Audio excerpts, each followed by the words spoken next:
ನಮಸ್ಕಾರ. ಇವತ್ತಿನ ಬೆಳಗಿನ ಜಾವ ನಮ್ಮ ಎಲ್ಲರ ನೆಚ್ಚಿನ MLA ಅವರಾದ ಮತ್ತು ಮಿನಿಸ್ಟರ್ ಆದ ಮಿಸಸ್ ಲಕ್ಷ್ಮೀ ಹೆಬ್ಬಾಳ್ಕರ್ ಮೇಡಮ್ ಅವರು ಮತ್ತು ಅವ್ರ ತಮ್ಮನವರಾದ MLC ಚಂದ್ರರಾಜ್ ಹಟ್ಟಿಯವರು ಬೆಂಗಳೂರಿಂದ ಬೆಳಗಾವಿಗೆ ಬರ್ತಾ ಇರಬೇಕಾದ್ರೆ ಬೆಳಗ್ಗೆ ಕಾರ್ ಆಕ್ಸಿಡೆಂಟ್ ಆಯಿತು. ಅದರಲ್ಲಿ ಇಬ್ಬರಿಗೂ ಸ್ವಲ್ಪ ಗಾಯಗಳಾದವು. ಆ ಕಾರ್ನಲ್ಲಿ 4 ಜನ ಇದ್ದರು. ಒಬ್ಬರು ಗನ್ಮ್ಯಾನ್ ಮತ್ತು ಒಬ್ಬರು ಡ್ರೈವರು ಇದ್ದರು. ಅವರು 4 ಜನ ಹಾಸ್ಪಿಟಲ್ ಬೆಳಗ್ಗೆ 6 ಗಂಟೆಗೆ ಬಂದರು. ಬಂದಾಗ ಮೇಡಮ್ ಸ್ವಲ್ಪ ಹೆಚ್ಚಿಗೆ ಪೆಟ್ಟಾಗಿತ್ತು.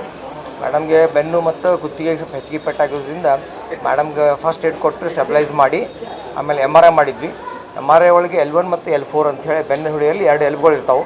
ಅವು 2 ಎಲುಬುಗಳು ಫ್ರ್ಯಾಕ್ಚರ್ ಇರೋದ್ರಿಂದ ಅವ್ರಿಗೆ ಸ್ವಲ್ಪ ಪೇನ್ ಹೆಚ್ಚಾಗಿದೆ. ಅದಕ್ಕೆ ಮೇಡಮ್ ನಾವು ಟ್ರೀಟ್ಮೆಂಟ್ ಕೊಡ್ತಾ ಇದ್ದೀವಿ. ಈಗ ಮೇಡಮ್ ಇದು ರೆಸ್ಪಾಂಡೆಡ್ ವೆರಿ ವೆಲ್. ಬಂದಾಗ ಸ್ವಲ್ಪ ಕಾಲಿನಲ್ಲಿ ವೀಕ್ನೆಸ್ ಇತ್ತು, ಬಟ್ ಈಗೆಲ್ಲ ರಿಕವರಿ ಆಗಿದೆ. ಈಗ ಜಸ್ಟ್ ಚೆಕ್ ಮಾಡಿ ಬಂದೆ. ಮೇಡಮ್ ಚೆನ್ನಾಗಿ ರೆಸ್ಪಾಂಡ್ ಮಾಡ್ತಾಯಿದ್ದಾರೆ ಟ್ರೀಟ್ಮೆಂಟ್ಗೆ. ಮತ್ತು ಚಂದ್ರರಾಜು ಅವರಿಗೆ ತಲೆಗೆ ಪೆಟ್ಟಾಗಿತ್ತು, CT ಸ್ಕ್ಯಾನ್ ಮಾಡಿದ್ದೀವಿ. ಸ್ವಲ್ಪ ಮೈಲ್ಡ್ ಬೆನ್ನು ಎಡೆಮಾ ಇದ್ದಿದ್ದರಿಂದ ಅವರಿಗೂ ರೆಸ್ಟ್ ಹೇಳಿದ್ವಿ. ಅವ್ರಿಗೂ ಟ್ರೀಟ್ಮೆಂಟ್ ಸ್ಟಾರ್ಟ್ ಮಾಡಿದ್ವಿ. ಅವರು ಇಂಪ್ರೂವ್ಮೆಂಟ್ ಆಗ್ತಾ ಇದ್ದಾರೆ. ಅವ್ರ ಜೊತೆಗೆ ಒಬ್ಬರು ಡ್ರೈವರು ಮತ್ತು ಒಬ್ಬರು ಗನ್ಮ್ಯಾನ್ ಬಂದಿದ್ದರು.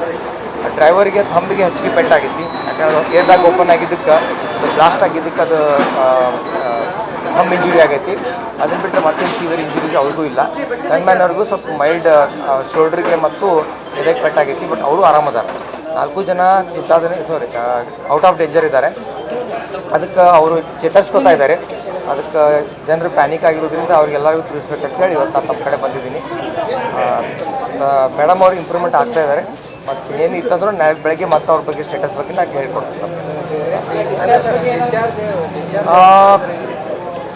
ಈಗ ಅವರಿಬ್ಬರು ಡ್ರೈವರ್ಸ್ ಮತ್ತು ಗನ್ಮ್ಯಾನ್ ಮನೆಗೆ ಹೋಗಿದ್ದಾರೆ. ಚಂದ್ರರಾಜರು ಇವತ್ತು ಹೋಗ್ತಾರೆ ಸಂಜೆಗೆ. ಆಮೇಲೆ ಮೇಡಮ್ ಅವ್ರು ಮೋಸ್ಟ್ಲಿ ಇನ್ನೊಂದು 2 ದಿವಸ ಇರಬೇಕಾಗ್ತದೆ. ಸ್ವಲ್ಪ ಪೇನ್ ರಿಲೀಫ್ ಆದಮೇಲೆ ಇನ್ನೊಂದು ಇಂಪ್ರೂವ್ಮೆಂಟ್ ಆದಮೇಲೆ ನಾನು ಕಳಿಸ್ಕೊಡ್ತೀನಿ. ಇಲ್ಲ ಏನು ಅವಶ್ಯಕತೆ ಇಲ್ಲ. ಮೇಡಮ್ ಹೊಟ್ಟೆಗೆ ಗಂಜಿ ತೊಗೋತಾ ಇದ್ದಾರೆ. ಮತ್ತು ಬೇರೆ ಕಡೆ ಶಿಫ್ಟ್ ಮಾಡೋದು ಅವಶ್ಯಕತೆ ಏನಿಲ್ಲ. ನಮ್ಮ ಕಡೆ ನ್ಯೂರೋ ಸರ್ಜನ್, ಫಿಸಿಷಿಯನ್, ಆರ್ಥೋಪೆಡಿಷನ್ ಎಲ್ಲರೂ ಇರೋದ್ರಿಂದ ಈ ಟ್ರೀಟ್ಮೆಂಟ್ ನಾವು ಇಲ್ಲೇ ಮಾಡ್ತೀವಿ. ಬೇರೆ ಕಡೆ ಇಲ್ಲ, ಶಿಫ್ಟ್ ಮಾಡೋ ವಿಚಾರ ಅಂತೂ ಏನಿಲ್ಲ.